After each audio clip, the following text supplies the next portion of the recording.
como les decía, tenemos un trabajo práctico y una de las primeras preguntas era sobre si la provincia tenía la atribución o no para sancionar esta ley. Primero vayamos a los hechos. Así que ahora, antes de entrar a la cuestión de las competencias, quería empezar con el trabajo. Entonces, ¿qué pasaba en el caso de Jujuy?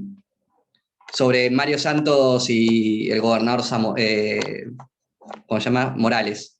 ¿Qué pasó? ¿Alguien me quiere contar? El gobernador dictó una ley que restringía Ah, la libertad de expresión. Ah, perdón. había un par de cosas antes, ¿no? Así ante la situación Claro, ¿qué pasó? del COVID. Sí. Bueno, un periodista había dado una noticia de que el gobernador había seleccionado, reservado una parte de las vacunas para su familia, y esa noticia era de una fuente supuestamente cercana al gobernador. Entonces, por eso el También gobernador... denunció un sobreprecio, ¿no? ¿Cómo? También denunció un sobreprecio. Ah, en las vacunas. Sí. Sí, eso no. Dijo que había habido coimas y se gastaron 30% más del valor real, ¿no? Sí, a esa parte no, creo que no la entendí muy bien porque no le presté mucha atención. Bueno, ¿y? Bueno, bueno y sacó esa noticia y bueno, el gobernador inició un reclamo o una demanda porque la noticia supuestamente era falsa y no tenía mucho sustento. Y bueno, durante el proceso o después de la sentencia, no recuerdo, el gobernador dictó una ley eh, de tolerancia cero a la mentira, creo que se llamaba, para, para que bueno, se sancione con una multa a aquellos que publiquen una noticia sobre un funcionario público que no esté verificada. La fake news, ¿no? Bueno, había un caso donde justamente el gobernador decía, mi honor está siendo mancillado por la noticia esta falsa, que no tiene sustento. Él dio toda la información, como se suele decir, colaboró con la justicia, no es que dijo, me estoy haciendo el boludo. Fue a la justicia y dijo, es falso, es falso, es falso, es falso, es falso. ¿Qué pasó? ¿Qué estándar tiene que aplicar, en principio, el Poder Judicial?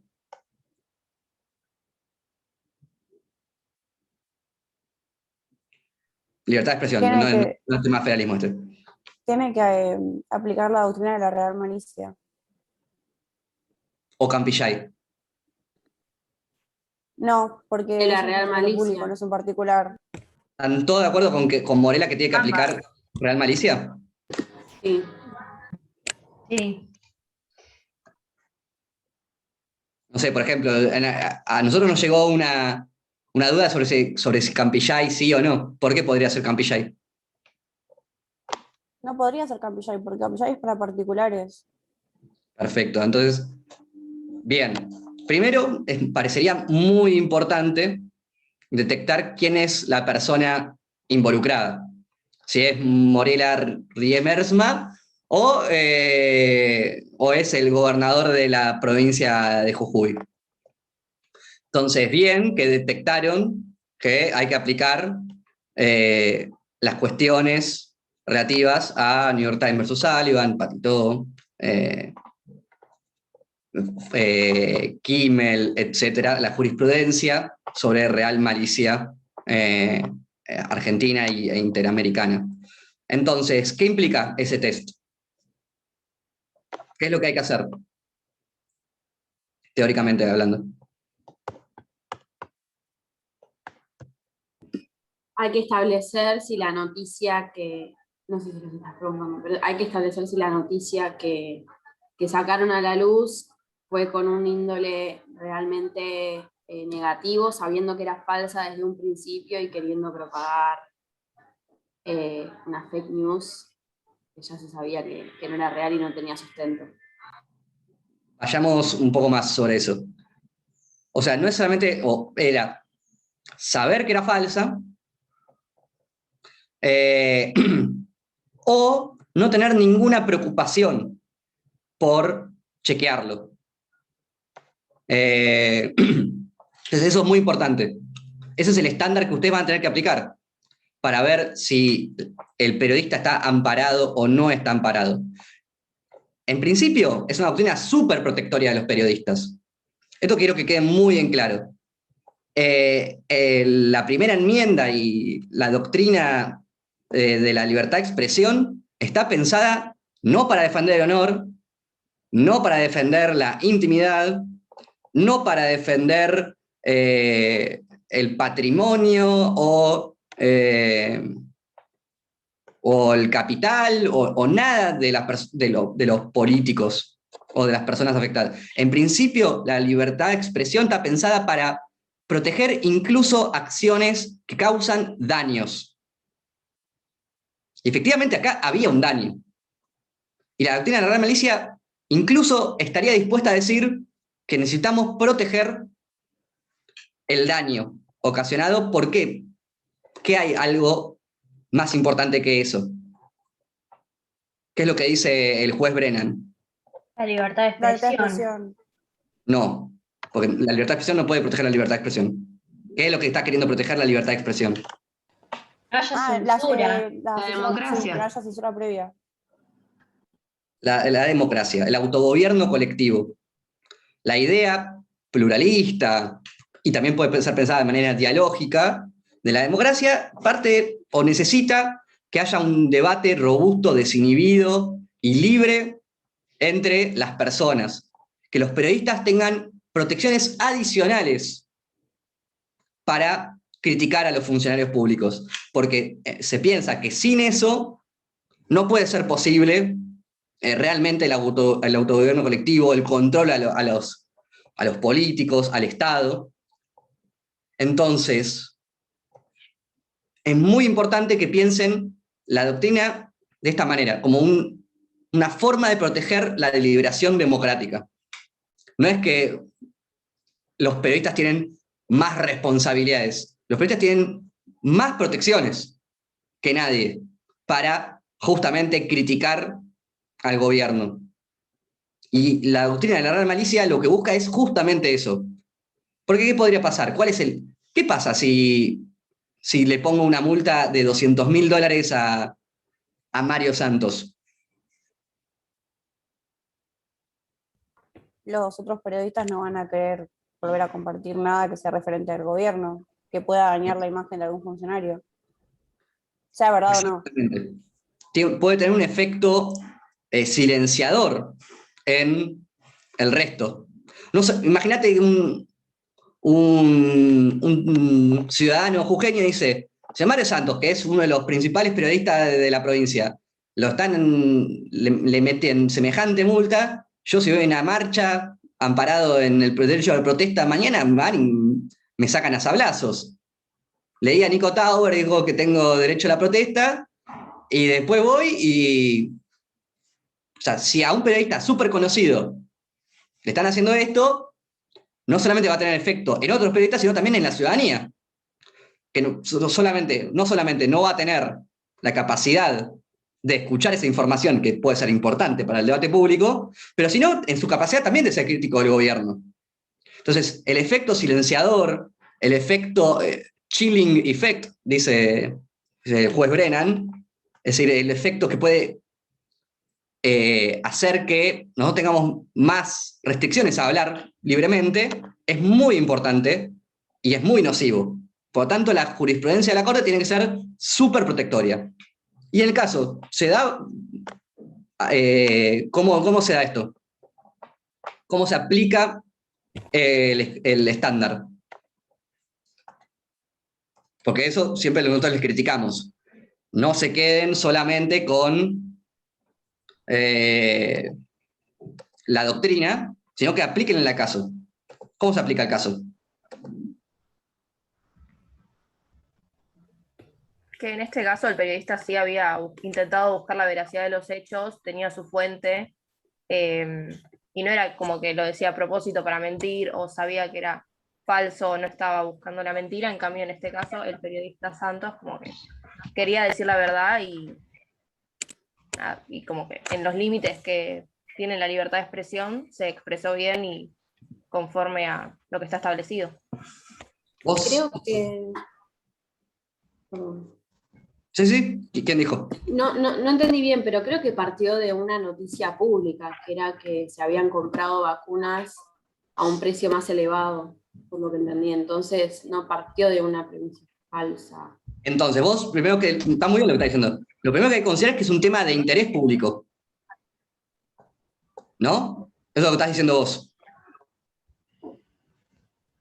Claro, ¿Hola? sí. Sí. Eso es muy importante. Entonces, bien ahí, o sea, el caso era un caso de interés público, no es que estaba metiendo sobre sí qué le pone al locro la mamá de Morales. No, eso no importa. Este es un tema específicamente público. Bien. Por lo tanto, ya ingresamos bien dentro de la doctrina de la Real Malicia. ¿Qué más? ¿Cómo se aplica? Tuvo fuentes cercanas, como dijo la compañera, Sí. al demandado, que era alguien de su círculo que le dio unos screenshots, unas capturas. Está bien. ¿Pero eso resuelve el debate o no? Patricio, discúlpame, Sí, Ignacio. ¿en forma estricta te referís a una aplicación en forma estricta de los 3 puntos? No estoy entendiendo. Ok, no. Yo estoy en una pregunta más específica ahora. No tanto teórica de la doctrina de la Real Malicia, sino cómo se aplica al caso. ¿Hubo intención, hubo dolo o hubo ninguna intención de verificar la noticia? ¿La noticia qué era? ¿Era falsa o verdadera?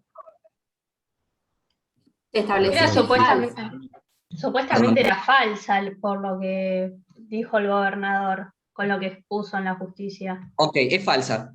Entonces, de vuelta, estamos en Real Malicia.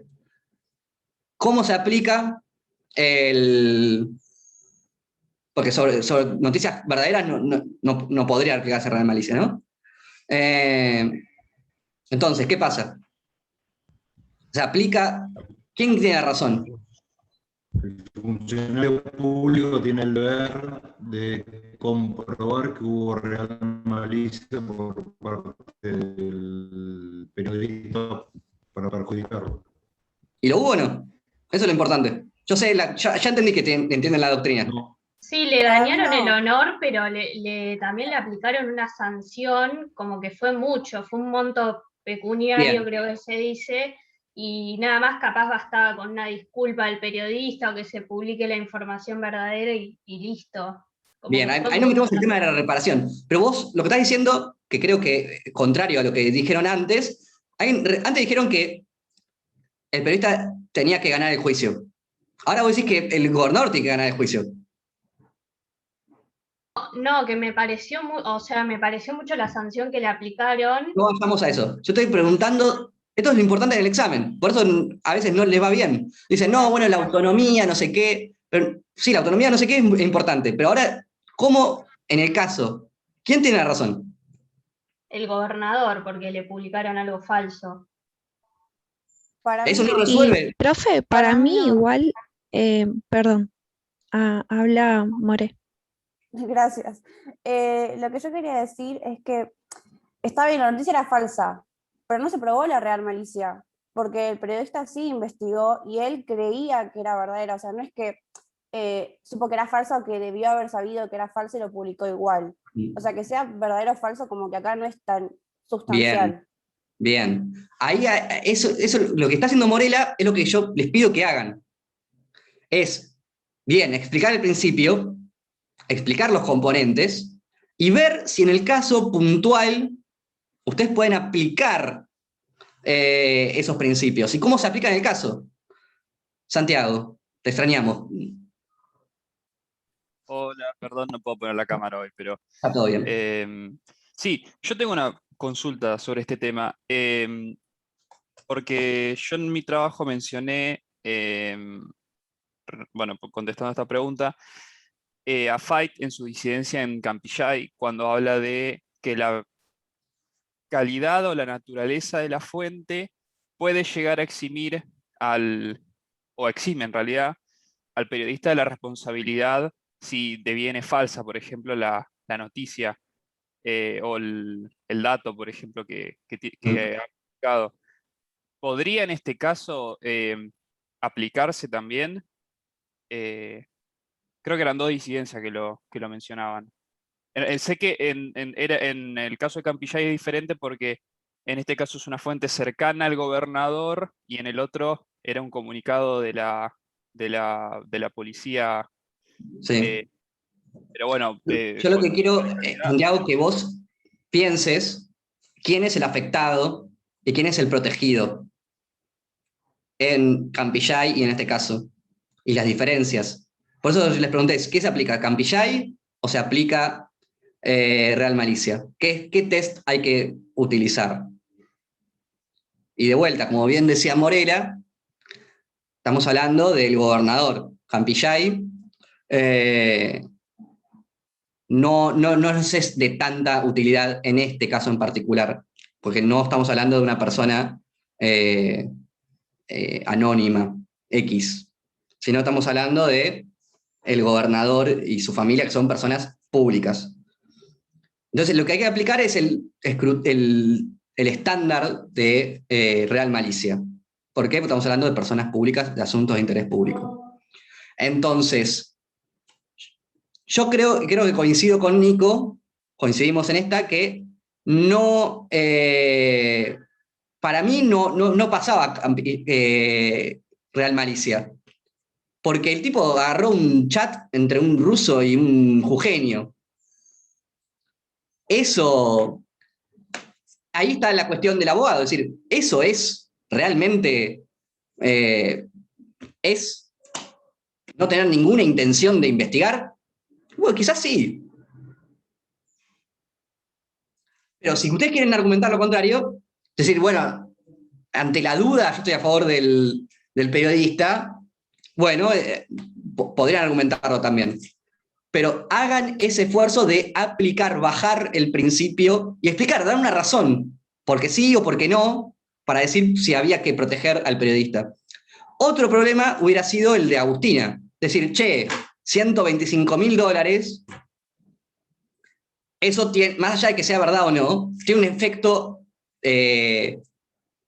efecto inhibidor en el debate público que es inaceptable.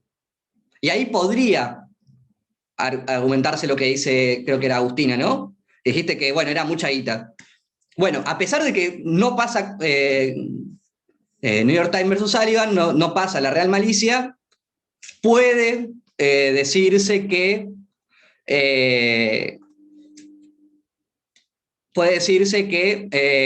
la sentencia fue desproporcionada, que genera un efecto negativo en la libertad de expresión y por lo tanto bajar la condena, no sé, o algo así. Eso sería una solución correcta. O sea, meterse en las reparaciones también es un aporte importante. De hecho, hay precedentes jurisprudenciales respecto de eso, porque, bueno, no es lo mismo la cantidad de reparación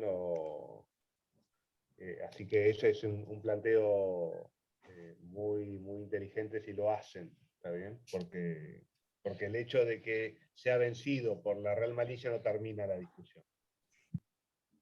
Muy bien. Así que bien en fijarte en eso, Agustina. Pero bueno, de vuelta, sobre si pasaba o no, yo creo que nosotros le daríamos libertad, siempre que lo argumenten. Pero ustedes me dicen, sí, Real Malicia y que lo pasó, eso no es de vuelta, es sacarse el 40% de los puntos. Ignacio y Nico, o Nico y Ignacio.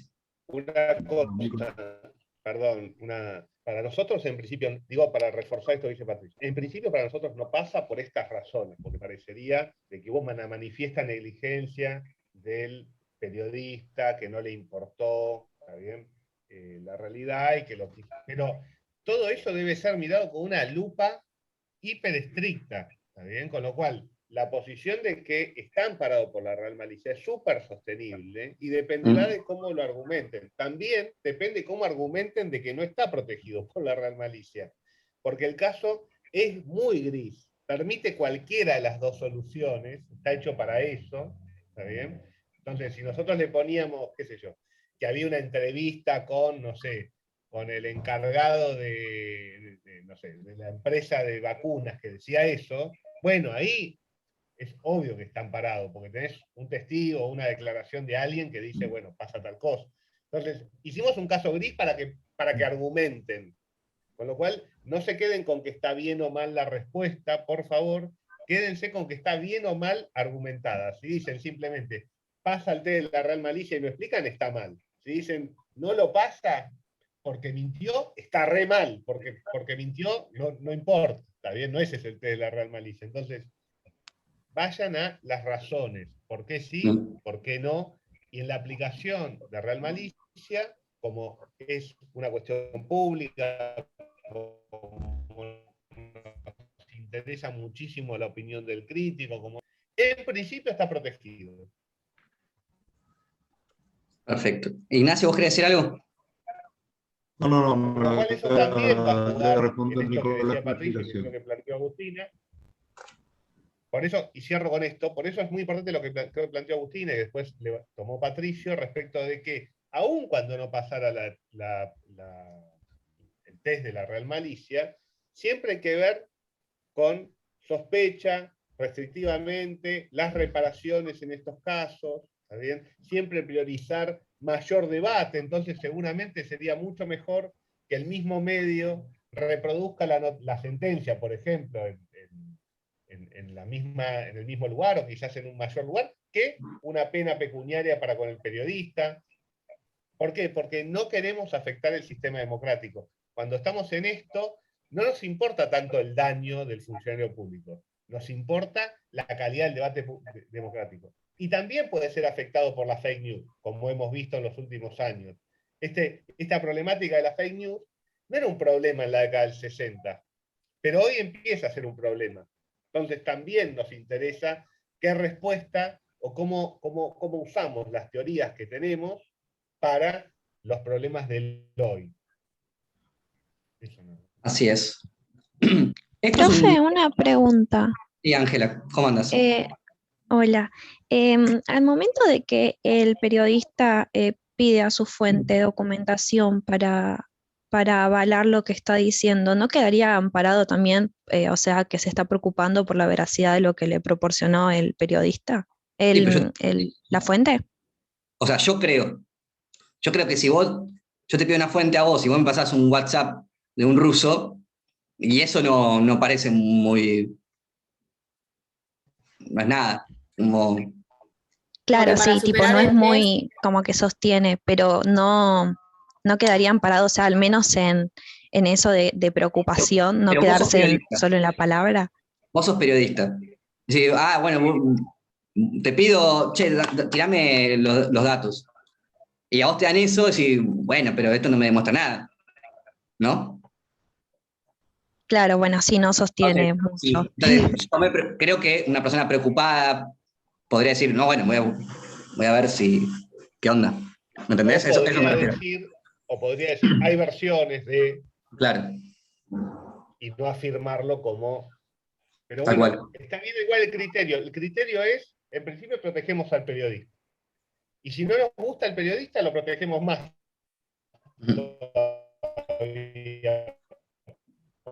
Por la duda, para no castigarlo, porque... Bueno, esto es un caso real de Formosa, no sobre COVID, pero es un caso que está muy criticado por el sistema interamericano, donde pasó algo muy similar. Así que, de vuelta, estos no son temas que estén inventados, son cosas que están pasando en el federalismo argentino.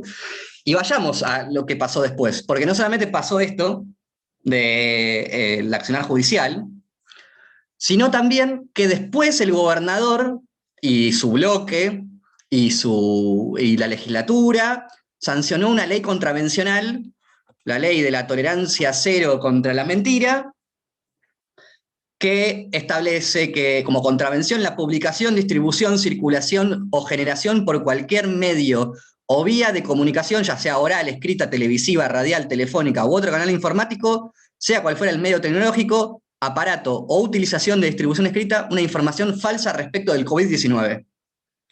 Y establece multas de 50.000 a 500.000 pesos. Y la constatación de la contravención queda en manos de la Secretaría de Gobierno, recurrible ante un fuero penal provincial. Bueno, primer tema de federalismo. ¿Quién tiene la capacidad de decidir sobre eso? ¿Quién? Ahí nos tenemos el tema del famoso reparto de competencias. En este caso, de la libertad de expresión, Sí. las leyes nacionales son las que lo establecen. Ajá, ¿por qué? Porque no es una atribución residual. Creo que, ahora me olvidé, pero lo tengo anotado en el trabajo. Si me das un segundo, ya te lo digo. Vos, Candela, ¿de qué provincia sos?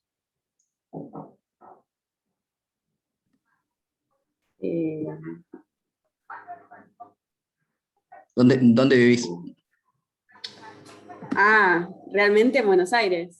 Ah, ok. ¿La ciudad de Buenos Aires o la provincia de Buenos Aires? Sí, la ciudad de Buenos Aires. Yo también. Y yo trabajo en la legislatura y todos los días recibo proyectos de ley que dicen, modifico el código contravencional. ¿No? Entonces, evidentemente existen los códigos contravencionales. No es que, en principio, la provincia tiene la capacidad de ordenar su sistema de convivencia ciudadana. A unos llaman códigos contravencionales, otros códigos de convivencia. La cuestión es que cada comunidad parece tener el derecho de ordenar cómo quiere ser los términos de su convivencia ciudadana. Si se puede o no hacer tal cosa, tales otras. Entonces, ¿cuál es vos decís, Candela, no es provincial, es nacional? ¿Quién no está de acuerdo con eso? Porque tal vez las provincias están haciendo cualquier cosa y no está en la Constitución lo que están haciendo. Ignacio. No, creo que tiene la potestad de dictar la ley, después se verá si es constitucional o no. Está bien, pero estamos ahora hablando de las competencias. Perdón. Sí, entiendo que tiene competencia para dictar una norma ¿Por de qué? este tipo. Porque no está delegada en la nación. Bien, dale, seguí. ¿Y qué otro principio? La Constitución lo prevé en el artículo 5, que cada provincia puede dictar leyes. Y pueden Bien. dictar leyes, pero con ciertas delimitaciones. Por eso está el principio de Residualidad. Y el de taxatividad. Sí, en este caso igual esta ley va en contra Candela, de muchas cosas de ¿qué la implica? Constitución. ¿Qué implica el principio de taxatividad y el principio de residualidad? Estos son los dos principios que van a guiar el reparto de competencias entre las provincias y la nación. Así que es muy importante. Dice que queda a cargo de las provincias todo aquello que no esté expresamente dicho en los artículos de la Constitución que establecen las atribuciones provinciales, y aquellas atribuciones que están en de taxatividad que ya están mencionadas en la Constitución. ¿Quién maneja a quién? Eso es muy importante. Y es también producto de los debates constitucionales y las guerras civiles argentinas de 40 años. La cuestión era, ¿quién iba a manejar el ejército, la legislación común? ¿Quién iba a manejar los ingresos, el puerto, los impuestos? Esto es una cuestión importantísima. Y cómo está diseñado en la Constitución es importantísimo. Es la primera pregunta que tienen que hacerse. ¿Quién tiene la competencia para hacer esto? Entonces, bien Candela, que decía la taxatividad. ¿Qué significa esto de la taxatividad? Las provincias, la lógica es, las provincias somos previas y decidimos unirnos. ¿Hasta ahí estamos bien? Y decidimos crear el gobierno nacional. El gobierno nacional no existe, lo creamos nosotros. Y lo que hacemos es, como tenemos algunas preocupaciones, la prosperidad económica, tenemos preocupaciones como la seguridad, queremos defendernos de invasiones extranjeras, le damos cosas que son nuestras, se las damos, se las transferimos, para que el gobierno nacional pueda regular el comercio, pueda regular la milicia, el ejército, la seguridad, pueda conducir a la prosperidad. Entonces consideramos que hay ciertos problemas, nos unimos y creamos un órgano. Y le damos ciertas competencias. Ese es el principio de taxatividad. Entonces, ¿qué va a poder hacer el gobierno nacional? Solamente lo que está establecido en la Constitución Nacional.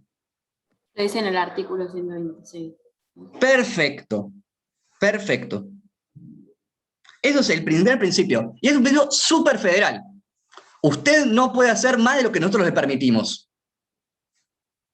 ¿Se entiende hasta ahí? Es el principio reinante del federalismo. Segundo, está el principio de residualidad, que es complementario al de taxatividad. ¿Qué dice ese principio? ¿Alguna o algún...? Todo lo que no haya sido específicamente delegado a la nación es delegado a las provincias. ¿Entienden que es la otra cara de la moneda? Vos podés hacer solo lo que yo te permití y te di expresamente. Y yo, todo lo que no está ahí, lo hago. No importa si no lo preveímos. Porque algunas competencias están en la Constitución también sobre qué pueden hacer las provincias. Pero incluso las que no están previstas, las hago yo. Residualidad. Todo lo que no está expresamente para la nación es de las provincias. Artículo 121. Exactamente, muy bien. Ese es los principios. Sobre legislación aparece otro artículo. ¿Qué es lo que dice sobre las capacidades de regulación del derecho de fondo? ¿El 75, inciso 12? ¿O estoy equivocado? Ajá, sí. ¿Qué dice? Que es el Congreso el que va a dictar los códigos civil, comercial, penal, de minería y de trabajo y seguridad social. Ok. Está clarísimo que los códigos de fondo, más no los procesales, son del gobierno nacional, el Congreso los hace. Las provincias no pueden establecer derecho penal. ¿Estamos de acuerdo? Entonces, las competencias exclusivas del Estado Nacional son el manejo de las relaciones internacionales, el ejército, el presupuesto nacional, el estado de sitio, los impuestos directos, la intervención federal. Entonces, esas son las competencias exclusivas. Solamente las manejan, en principio, el gobierno nacional. Entonces, también, ¿cuáles están? Las leyes, código penal, código civil, las leyes laborales. Las leyes laborales son fruto de un debate del último fallo de la Corte sobre el supermercado chino, de hecho. Así que la idea es, el gobierno nacional hace estas cosas. Contravencional, ¿dónde recae? Esa es la pregunta del caso. Ahora ya sabemos más o menos los principios. Contravencional, ¿dónde recae? ¿Es concurrente? ¿Es exclusivo? ¿Qué es? A mí la verdad que no me terminó de cerrar ninguno, pero terminé eligiendo concurrente, porque no me acuerdo en qué paper estaba que es... Para mí este artículo 65 y 2 era el que aplicaba, y era competencia concurrente, o sea, lo englobaban dentro de eso. Entonces yo me fui por ese lado. La verdad que tuve muchas dudas y lo consulté con una amiga, pero ninguna estaba 100% segura. Por favor, Así que- ¿quién no coincide con Morela?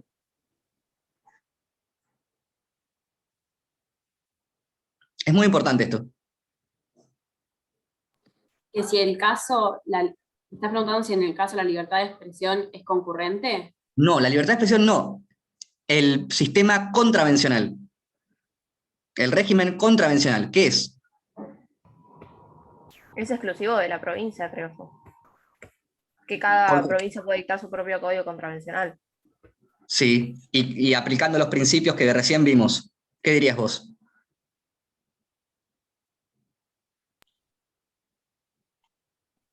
¿Sobre los temas o sobre lo que pueden No, claro, o dictar? sea, vos decís es exclusivo. Justificámelo.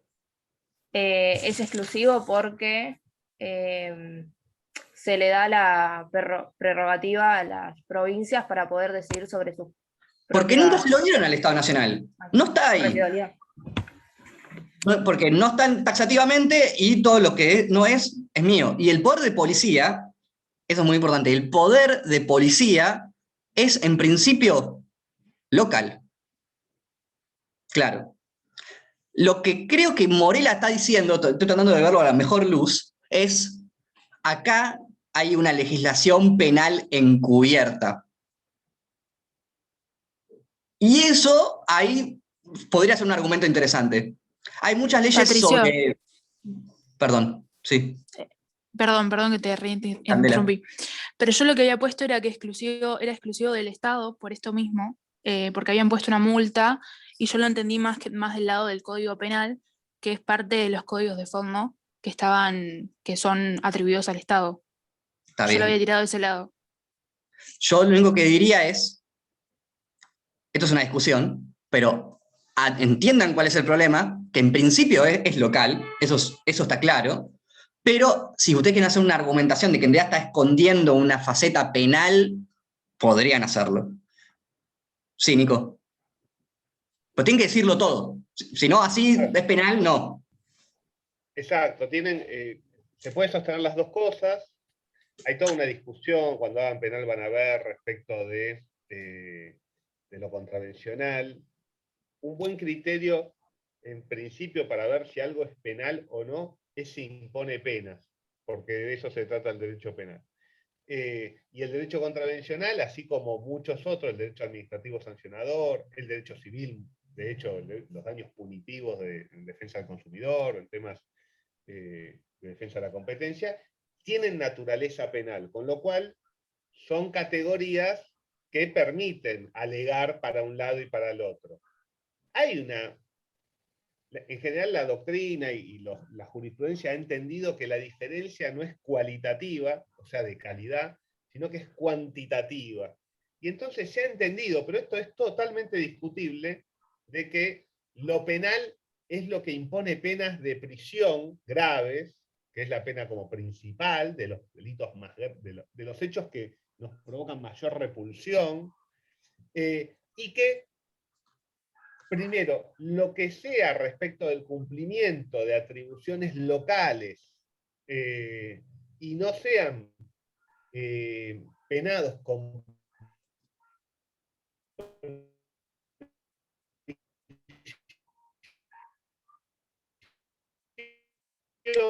en principio son reservados más arresto, hasta 30 días, para violaciones al código contravencional en su época, allá en los años 90, de convivencia. Entonces, pero este es un tema súper discutido. El tema es, como dice Patricio, ¿cuál es el fundamento? Ustedes van a alegar que no tiene la atribución. Bueno, el camino justamente es una atribución del 75 inciso 12. En realidad esto es legislación penal. O no, esto es O legislación civil incluso podría decirse. ¿Cómo? Perdón. También se podría decir legislación civil. También se podría decir legislación civil, también, ponele, pero a su vez también tienen que hacerse cargo del artículo 32, de cómo juega ese artículo 32, que de hecho no está muy claro tampoco, porque si ustedes estudian la cláusula de la libertad de prensa del artículo 32, la doctrina de esa zaraza en general hace la doctrina y la jurisprudencia respecto a que no puede ser una atribución federal, y entonces ahí las provincias como que se hacen más fuertes y dicen, bueno, Sí. como no puede ser federal, puede ser local. Y en realidad la norma lo que prevé es que no pueda, como el Código Penal es de atribución del Estado federal sancionarlo, una posible interpretación es que tampoco lo podría hacer la provincia. Pero el dato, y con esto me callo, el dato que ustedes tienen que ahí ser sensibles es que están hablando de contravencional. Había otra, podríamos haberle puesto una pena penal, una pena de prisión. De hecho, ahí tuvimos cuando preparamos el caso con Patricio, cómo lo armábamos, y si le hubiéramos puesto una pena de prisión, por más que decía contravencional, bueno, ahí se caía más para que era una atribución de la nación. ¿Está bien? Tal cual. Al ponerlo contravencional y con una multa, está en la zona gris, y ahí hay que empezar a aplicar principios y dar razón. Muy bien. Después, así como dijimos que están en las competencias exclusivas de la nación, también hay competencias exclusivas de las provincias. Esto es muy importante también que lo entiendan. Cada provincia, en principio, se organiza como se le canta. ¿Cómo organiza su poder judicial? ¿Cómo selecciona a sus jueces? ¿Cuáles tienen que ser los criterios de conducta? ¿Cómo van a ser si tienen, no sé, si tienen control judicial de constitucionalidad? Si haya un amparo más o menos protectorio, una acción directa de inconstitucionalidad contra el TSJ. La nación no tiene nada que hacer con eso. Lo mismo, ¿qué derechos protege en la Constitución provincial? En principio, si quiere proteger el derecho al hombre a pisar la luna, lo puede hacer. ¿Cómo organiza su poder legislativo? ¿Qué sistema electoral? ¿Qué requisitos puede pedir para entrar a la legislatura? Sistema, no sé, proporcional, lista incompleta, binominal, uninominal, lo que sea, lo decide la provincia. ¿Cómo se reforma su constitución? Lo decide la provincia.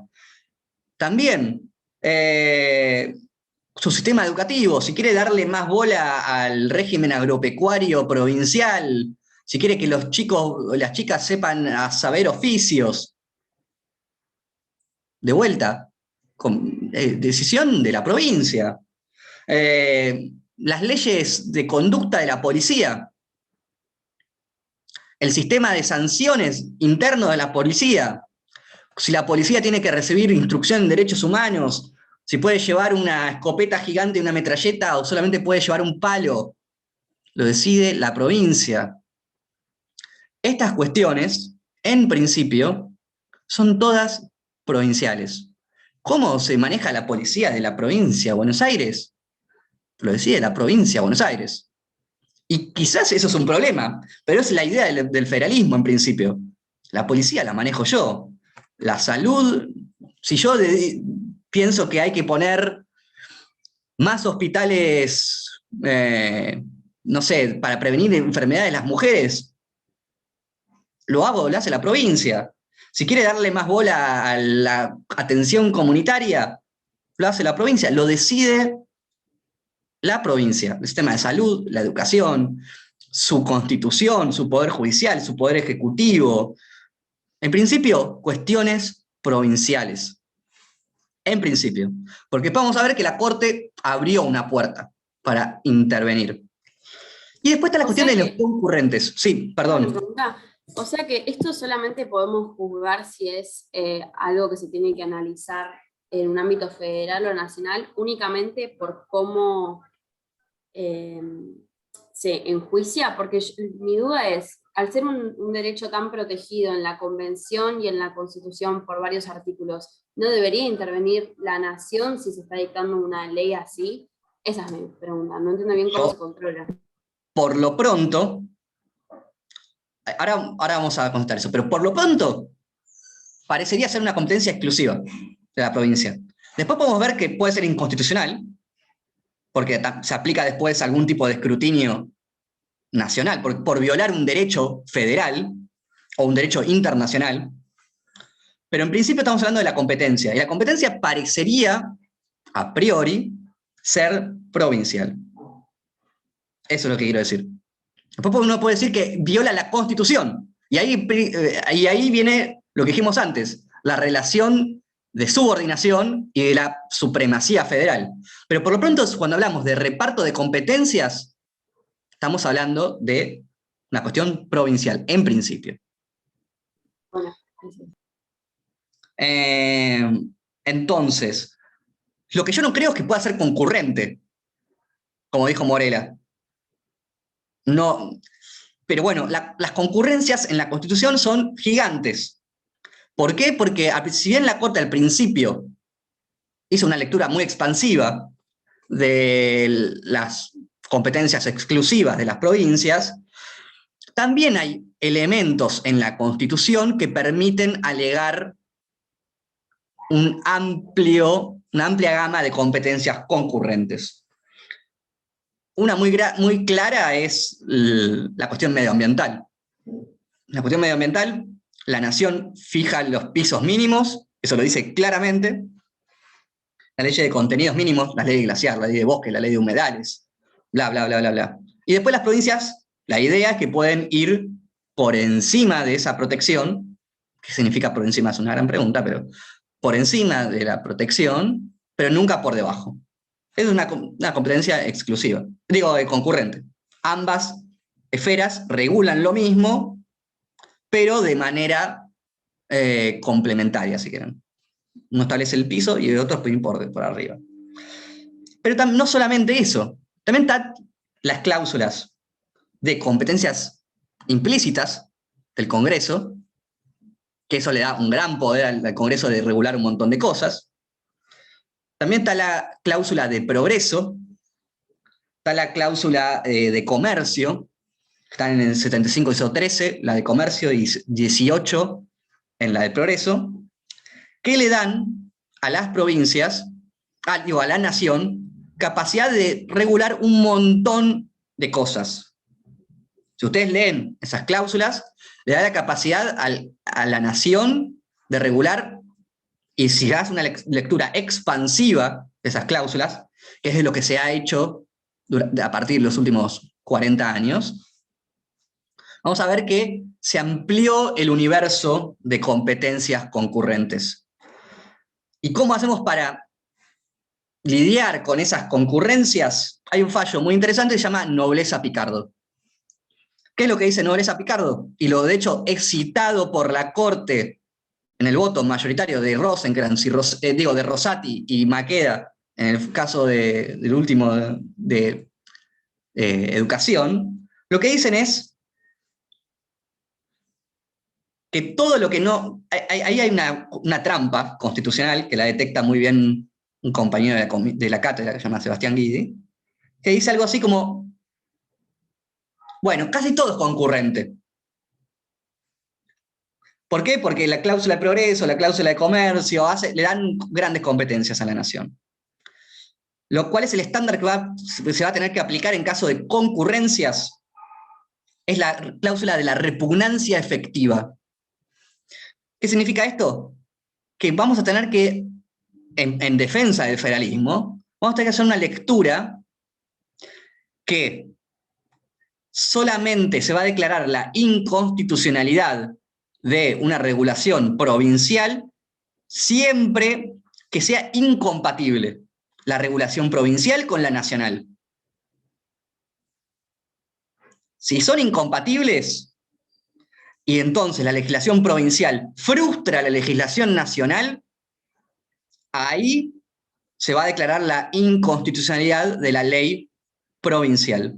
El estándar es bastante protectorio, en principio. En otro sentido no, pero en principio dice, solamente se va a dar supremacía federal cuando la ley provincial frustre los objetivos del Estado nacional. Si el objetivo es prevenir el tabaquismo, pongámosle, y hay colisión entre la ley antitabaquismo provincial y la ley antitabaquismo nacional, en principio va a valer la provincial solamente si hay, y eso no va a suceder si la ley provincial frustra la nacional. Los objetivos... ¿Dónde se encuentra? El fallo Nobleza Picardo. Nobleza Picardo creo que es el que hace varios cigarrillos, digamos, varias marcas de cigarrillos. Entonces, esto es retomado por la Corte después. Pero es un criterio para hacer el deslinde de competencias. Otro argumento para aumentar el poder del gobierno nacional es el rol del derecho internacional. Ahí lo explica sucintamente el texto de Arrak. Hay un texto de Ariel Dulitsky muy interesante sobre eso, que si les interesa el tema lo pueden leer, que dice algo así como, bueno, el derecho internacional, al incorporarlo con las condiciones de su vigencia, y eso es una de las preguntas que al final tomamos, lo que hizo es aumentar la concurrencia del Estado, porque ahora el Estado nacional es el internacionalmente responsable de proteger los derechos humanos. Y por lo tanto, un argumento podría ser, bueno, el 75 hizo 22, lo que hizo fue darle la llave al Estado Nacional y meterse en todo. Si eso es compatible con el federalismo, no sé. Pero es un argumento. Entonces, el Estado Nacional ahora tiene muchas más competencias y se puede meter en las cuestiones provinciales. Pero bueno, sabemos más o menos los criterios para la residualidad, taxatividad, el reparto de competencias, las concurrencias, cómo podemos verificar si algo es concurrente o no, o si en caso de que sea concurrente, cuál debe primar. Yo lo que quiero decirles, o explicarles, que parece que en la Constitución hay elementos para sostener dos tesis. Una es la de que hay un autor cordobés, que se llama José Antonio María Hernández, que dice algo así como la tesis de la soberanía. En nuestras competencias exclusivas hacemos lo que queremos. En las competencias exclusivas hacemos lo que queremos. Si algo es exclusivo y no va en contra de la Constitución, Córdoba puede implementar una ley de educación sexual integral, o ninguna ley de educación sexual integral, o una ley de salud sexual integral que no prevé, o que prevé que la educación sexual integral la dan los curas cordobeses. ¿Cómo organizamos nuestras instituciones? Es nuestro. Lo decidimos nosotros. Siempre que no esté expresamente prohibido, nosotros somos soberanas, dicen las provincias. Eso está en la Constitución. O, digamos, mejor dicho, me arrepiento. Es posible interpretar eso de nuestra tradición federal y de ciertas partes de la Constitución. Y hay otra tesis, que ahora la vamos a ver las dos también en Castillo, que dice, no, los tratados de derechos humanos, la Constitución, la interpretación que hace la Corte Suprema de esa Constitución, es una especie de piso mínimo, que las provincias tienen que seguir incluso en sus competencias exclusivas. Sin ese razonamiento, Petracchi no podría haber dicho que el Colegio Montserrat estaba haciendo algo malo cuando tenía una ley, un sistema de segregación sexual. O cuando le dicen a Hooft que tiene el derecho de ser juez. Lo que están diciendo es la lectura expansiva del derecho a la igualdad les aplica a ustedes también. ¿Se entiende lo que estoy diciendo? Lo vamos a ver muy bien en Castillo, pero ¿se entiende el principio? Una lectura que dicen, las provincias hacen lo que quieren en sus competencias exclusivas, y otra que dice, no, ustedes tienen que adaptar a un montón de cuestiones que están en la Constitución, a pesar de que tal vez no están explícitas, pero tienen que adaptarse. Y más aún ahora que está el derecho internacional jugando. También tiene que adaptarse, no sé, a la recomendación que hace el comité de la CEDAW. Candela. Tengo una pregunta. En el texto de Azrak, en la página 10, No lo entendí. Es una frase que dice, ay, en caso de conflicto entre las normas locales y los códigos de fondo, son las primeras las que deben ceder su constitucionalidad. Eso se refiere a que se toma la supremacía constitucional por sobre la provincial, que es contrario a lo que vos dijiste en principio. Por supuesto. Lo que yo te comenté, que en Nobleza Picardo se refina un poco ese argumento. O sea, eso es un texto explicativo. Si vos querés aplicar algún criterio jurisprudencial, te invitaría a que veas Nobleza Picardo. Entonces, Patricio, ¿cómo se llama sí, la aunque- segunda tesis que dijiste? no sé, Ah, es una reconstrucción mía. ok, gracias. Una lectura más expansiva del derecho constitucional sobre las provincias. Esto es un tema que también pasaba en Estados Unidos. Durante muchísimos años se decía que las enmiendas y la Constitución no se aplicaban a las provincias. Y después se reformó eso. O sea, los derechos y la parte, o sea, la Constitución es solamente la provincia de la nación. Se aplica al gobierno nacional, decían los estadounidenses. Las provincias, ¿querés tener esclavitud? ¿Querés tener un sistema donde los negros van en un colectivo diferente a los blancos? No hay nada ahí, porque la Constitución no aplica a los gobiernos provinciales. Después, con las reformas post-guerra civil, se cambió eso. Se dijo, esto aplica a las provincias, a los estados. Entonces, están constantemente en acción y en tensión estas dos ideas de la Constitución y de la relación entre la supremacía, la autonomía, la relación entre los derechos y el autogobierno provincial. Están ahí, y cuando ustedes ven los debates del aborto, va a estar esta tensión también. Cuando una provincia dice, hago un protocolo de salud donde privilegio los derechos de las mujeres y del feto, lo que está diciendo es, yo soy el que decide sobre mi sistema de salud, y no una ley sancionada por las feministas de la Plaza de Mayo. Entonces está en tensión, y esto se va a ver. Con Nico hemos hablado muchas veces. Las provincias van a ser un espacio de disputa de la implementación de la ley del aborto en los próximos 20 años. Y la Corte va a tener que guiar con un criterio más federalista o más centralista este debate. Y les aseguro algo, se viene vislumbrando algo no muy favorable a las mujeres. Si ustedes leen el fallo de la Ciudad de Buenos Aires a la luz de los derechos de las mujeres, yo no tengo mucha esperanza. ¿Por qué es lo que dice el fallo de la Ciudad de Buenos Aires? La Ciudad de Buenos Aires hace lo que quiere con su sistema educativo. En principio es provincial. Si ustedes piensan eso para el aborto, si yo fuese un abogado celeste, estaría haciendo protocolos y leyes tremendas contra la autonomía de la mujer en las provincias, viendo todas estas señales. Y si fuese también de grupos feministas organizados, estaría tratando de militar estas temáticas en las provincias porque es un campo de batalla muy importante. Eso simplemente es una cuestión personal, no es parte de la clase. Hacemos un break y 10 volvemos y seguimos con el caso.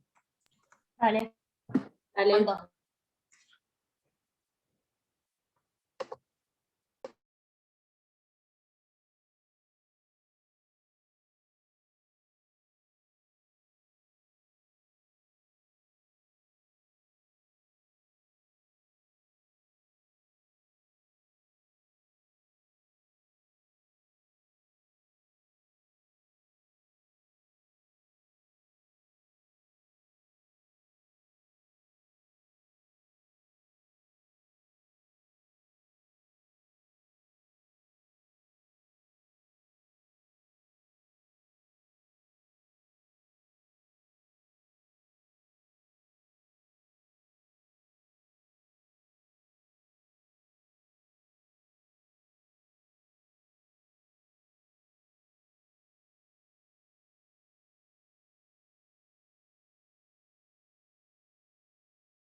Nicolás, ¿te puedo hacer una consulta? Sí, por supuesto. ¿Es importante el fallo Kimmel, por ejemplo, para el próximo parcial? ¿Es jurisprudencia clave? Como dijeron en el anterior, que había un fallo que yo no puse. El fallo Kimmel es un fallo importante de la Corte Interamericana sobre libertad de expresión. También, si querés, si ya lo leíste o ya lo viste para la clase de supremacía, el fallo Fontevecchia de la Corte Interamericana, no el fallo de la Corte nuestra, desarrolla Kimmel. O sea, está en la misma línea de Kimmel, quizás va un poquito más allá. Pero sí, los dos fallos, Kimmel y Fontevecchia, son muy importantes para la clase de libertad de expresión, más allá de Tristán Donoso. Bueno, hay varios casos de la Corte Interamericana importantes, pero sí, esos dos, además por ser Argentina la condenada, son especialmente de interés. Estás grabando, Pato, te digo por qué. Bueno, no pasa nada. ¿Volvemos? Después cortala, así no se generan videos tan largos. Dale. Antes de empezar, cortá y volvemos.